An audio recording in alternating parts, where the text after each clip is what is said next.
Terus ini ya. Baru nanti. Oke. Oke. Kita terima Pak Edi, continue. Oke. Ya. Kita mulai. Assalamualaikum, selamat sore.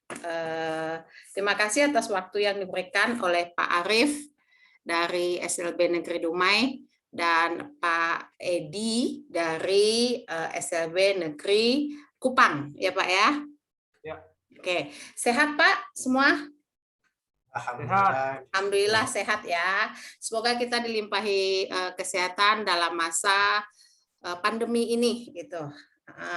Dan semoga juga kegiatan kita ini berlangsung dengan baik, manfaatnya bisa kita ambil bersama-sama dan bisa kita aplikasikan ketika pada tahun ajaran yang sebentar lagi akan datang nih gitu. Mudah-mudahan di bulan Juli kita bisa tatap muka walaupun dalam kondisi yang terbatas. Nah, hari ini saya mendapat tugas, intinya bukan saya pribadi, tapi karena kita kelompok, tapi kita bergantian untuk menyampaikannya atau membuat video. Jadi saat ini adalah waktunya saya untuk belajar mengupload tugas kita di LMS di dalam pembelajaran Merdeka Belajar.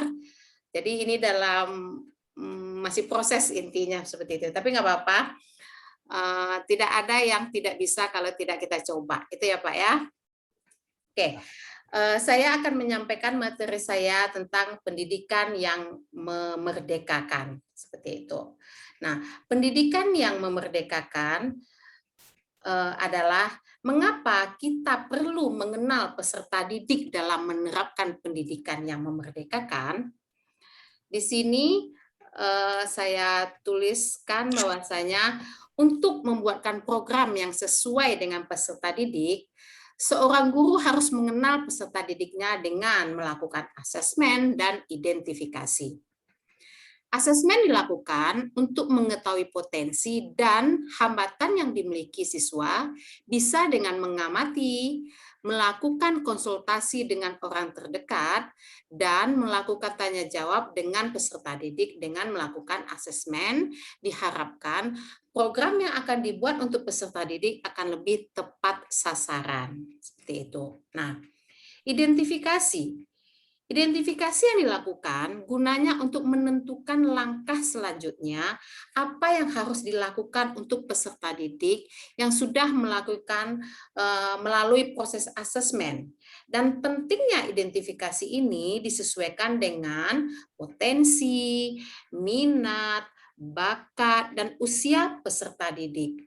Karena anak-anak yang sekolah di SLB itu pasti mempunyai potensi. Apapun bentuk hambatan anak itu yang akan sesuai dengan ketunaan yang disandangnya, apakah itu anak tuli, apakah itu anak tunadaksa, apakah anak autis, anak tunagrahita sekalipun, ataupun anak yang tunaganda. Atau bisa jadi ada yang triple handicap. Ketunaannya bisa 3 gitu. Saya pernah punya anak yang di sekolah itu yang dia autis, dia juga tunanetra, dan dia juga tunagrahita. Nah, jadi pentingnya asesmen dan identifikasi ini kita lakukan, itu adalah dasar untuk kita membuat program apa yang tepat yang bisa kita lakukan untuk anak ini. Seperti itu, karena setiap anak unik. Setiap anak akan mempunyai program yang beragam yang disesuaikan dengan minat, potensi, dan hambatannya. Seperti itu. Kita lanjut ya Bapak Ibu ya. Oh maaf, kita ada Bapak saja di sini, yang Ibu cuma saya sendiri. Oke. Nah, yang kedua, apa saja cara yang dapat digunakan untuk mengenal potensi dan karakteristik peserta didik? Nah, cara yang bisa kita lakukan ini mungkin bisa Bapak memberikan masukan nanti ya, tapi beberapa yang saya sampaikan di sini adalah pertama, menjadi teladan untuk perilaku anak didik. Artinya guru adalah menjadi kacanya anak didik. Contohnya anak didik, apakah bahasa kita, gestur tubuh kita, bagaimana kita bersikap, seperti itu ya. Lalu yang selanjutnya adalah senantiasa mengevaluasi diri. Nah, seorang pendidik harus boleh dikritik dan harus mampu merefleksikan dirinya. Jadi setiap pendidik itu tidak harus benar, tidak tentu benar juga. Nah, makanya di dalam konsep belajar merdeka ini yang filosofinya pembelajaran Pancasila, bahwasanya anak itu sumber pembelajaran kita, seperti itu ya. Oke. Selanjutnya adalah memahami lingkungan sekitar anak. Nah, itu sangat penting yang harus pendidik ketahui juga. Kadang-kadang anak itu berada di lingkungan yang beragam, apakah dia tinggal di daerah pesisir atau di perkotaan atau di pedesaan, itu guru harus paham akan hal itu. Selanjutnya, mengenali peserta didik lebih dalam. Maksudnya mungkin kita bisa melakukan pendekatan dengan sering ngobrol sama dia, menyentuh dalam arti kata mengusap kepalanya, memberikan apresiasi ketika dia melakukan kebaikan, atau ketika anak melakukan kesalahan juga harus kita apresiasi dalam arti kata mengingatkan dia, seperti itu. Jadi dengan sistem yang kita gunakan seperti itu, anak akan merasa lebih dekat dengan kita. Oke. Selanjutnya adalah lakukan pendekatan psikologis. Lalu maksudnya ini supaya kita, kalau kita backgroundnya pendidikan, mungkin kita bisa bekerja dengan orang-orang yang lebih ahli secara psikologisnya, atau mendatangkan psikologis ke sekolah itu juga boleh. Lalu memperlakukan siswa dengan adil. Setiap anak itu unik dan beragam. Jadi perlakukan siswa sesuai dengan kebutuhannya, dengan kemampuannya, seperti itu. Jadi adil bukan berarti si Ani dan si Yanti itu mendapat perlakuan yang sama, karena mereka dua anak dengan karakter yang beragam, yang berbeda. Artinya perlakuan kita bisa juga berbeda, kita sesuaikan dengan kondisinya anak, seperti itu. Lalu berikutnya adalah memasuki dunia mereka. Sekali-sekali nggak ada salahnya kita juga bermain dengan mereka, ngobrol dengan mereka, seperti itu maksudnya. Jadi jadilah sahabat. Jadi pentingnya bagi seorang pendidik untuk mengenali dan memahami karakteristik peserta didik, karena akan membantu proses belajar lebih akan menyenangkan, seperti itu. Jadi ketika anak datang ke sekolah, dia ketemu gurunya itu senang, seperti itu. Nah, ketika dia senang, apapun yang akan kita sampaikan itu akan mudah diserapnya, seperti itu. Nah, kembali lagi, sekolah penggerak yang kita lakukan di sini adalah ada SDM-nya, ada siswanya, orang tua, dan sarana prasarana ketika kita menginginkan keberhasilan terhadap anak tersebut. Jadi keberhasilan itu tidak guru aja yang bisa bekerja sendiri, nggak bisa. Nah, jadi harus ada kerjasama antara guru, orang tua, dan sarana yang mencukupi, serta anak itu sendiri. Karena setiap anak mempunyai minat atau motivasi yang berbeda. Setiap anak mempunyai motivasi yang nanti itu akan berhubungan dengan bagaimana orang tuanya mensugesti dan mendampingi dia. Seperti itu. Oke, lanjut slide kelima. Apa saja solusi yang mungkin diterapkan untuk mengatasi potensi tantangan yang terjadi pada penerapan kurikulum sekolah penggerak? Nah, solusi yang saya sampaikan di sini adalah melakukan IHT di lingkungan sekolah. Dengan melakukan IHT, kita bisa lebih banyak mengedukasi guru-guru kita. Lalu kepala sekolah melakukan supervisi, kepala sekolah harus sering melihat guru mengajar, mendampingin, jangan masuk kelas cuma 5 menit gitu ya, tapi dari awal kita bisa masuk dari dia pembukaan, inti sampai penutup. Nah, di sana akan terlihat apa yang harus kita lakukan atau kita perbaiki di dalam proses mengajar guru itu. Jadi artinya ketika kepala sekolah melakukan supervisi, kepala sekolah saat proses belajar berlangsung tidak boleh melakukan intervensi terhadap guru. Itu dulu. Jadi artinya dia mengamatin. Nah, setelah proses belajar selesai, baru nanti didiskusikan dengan gurunya tersebut. Gitu. Oke. Selanjutnya adalah pendidik membuat dan menggerakkan kelompok belajar. Nah, itu tantangan yang bisa dilakukan ketika kita memang sekarang ini sudah menjadi sekolah penggerak seperti itu.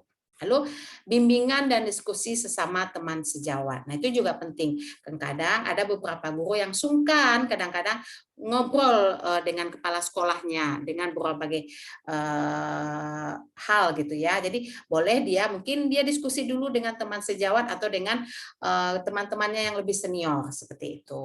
Gitu. Ketika itu tidak bisa terselesaikan, nah barulah kepala sekolahnya bisa masuk. Tapi kalau seandainya dengan diskusi teman sejawat itu bisa mereka selesaikan, nah kepala sekolah saya rasa juga tidak perlu masuk ke wilayah itu seperti itu. Nah, selanjutnya adalah apa saja dukungan yang diperlukan untuk menerapkan kurikulum sekolah penggerak di satuan pendidikan. Nah, yang saya tulis di sini adalah 2, yaitu dukungan yang dari dalam. Artinya dari sekolah itu sendiri tetap komitmen dengan filosofi semangat sekolah penggerak gitu. Apa nih makna sekolah penggerak? Merdeka belajar seperti itu. Nah, kita jangan lupa itu dengan komitmen itu seperti itu. Kenapa? Karena kita 3 tahun ke depan ini akan dibimbing oleh instruktur handal supaya sekolah yang sekarang kita pimpin ini tetap berjalan di komitmen yang sudah disepakati di awal. Nah, selanjutnya adalah dukungan dari luar seperti stakeholder yang terkait. Nah, itu maksudnya kerjasama dengan pihak psikolog mungkin, dengan ahli gizi, kalau memang ada anak-anak yang mengalami masalah di sekolah, itu kita bisa kerjasama dengan orang-orang yang lebih profesional, lalu juga bisa dengan terapis, bisa juga dengan dunia usaha. Karena yang kita harapkan salah satunya dari sekolah penggerak ini adalah anak-anak yang dihasilkan adalah anak-anak yang punya karya, anak-anak yang mandiri, anak-anak yang pada akhirnya itu bisa menghidupin dirinya sendiri, apalagi khususnya SLB. Karena banyak orang melihat SLB ini sebelah mata. Nah, itu yang akan menjadi tantangan kita di sekolah penggerak ini, bahwasanya anak-anak itu layak untuk berkompetensi.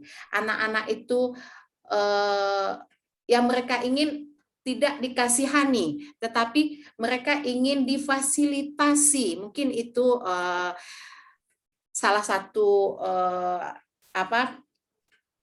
yang saya sampaikan secara pribadi dan sekolah. Mungkin nanti saya juga bisa minta masukan dari Bapak Edi dan Bapak Arief dari apa yang sudah saya sampaikan ini. Nah, semoga apa yang kita lakukan di dalam sekolah penggerak ini bisa lancar, bisa sukses, dan yang pastinya kita tetap akan bekerja sama dan sharing bagaimana program pemerintah ini bisa berjalan dengan baik seperti itu. Oke, terima kasih atas waktunya. Silakan mungkin Pak Edi atau Pak Arief ada yang mau dimasukkan terhadap apa yang saya sampaikan. Silakan Bapak. Baik Bu, kalau dari saya rasa cukup jelas yang Ibu sampaikan. Namun ada mungkin yang agak saya ingin apakan, masukkanlah mengenai profil pelajar Pancasila yang merupakan pusat, katanya sih dalam program ini akan menjadi pusat dari tujuan dari program sekolah penggerak ini. Mungkin itu saja Bu yang ingin saya sampaikan. Mungkin dari Pak Edi ada tambahan atau apa? Silakan Pak Edi.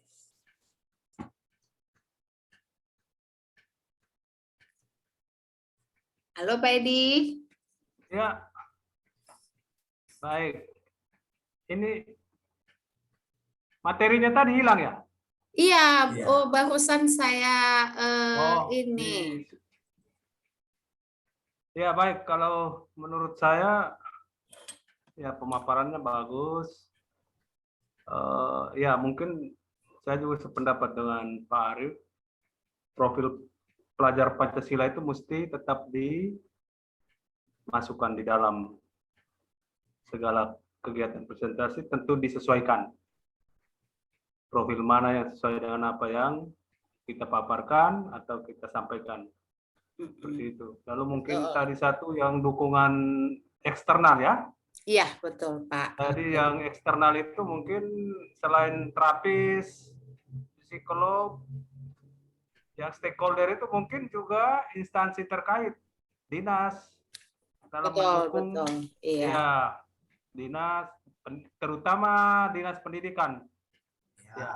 Itu juga pasti faktor penting dalam mendukung terlaksananya atau suksesnya sekolah penggerak. Iya, mereka Ya, orang dari tua saya kita pribadi. ya Pak Edi ya. Dinas itu Iya, pastinya betul. adalah orang tua kita. Betul, betul. Oke, terima kasih Pak Edi, Pak Arief atas masukannya ya.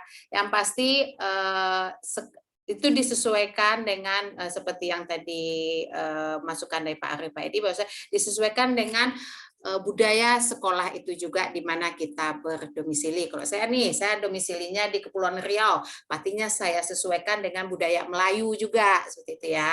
Nah, dengan Pak Edi yang di daerah Timur, Kupang gitu ya. Nah, apa potensi-potensinya? Begitu juga dengan Pak Arief yang di Riau Daratan. Ya, Pak Edi ya, Pak Arief ya.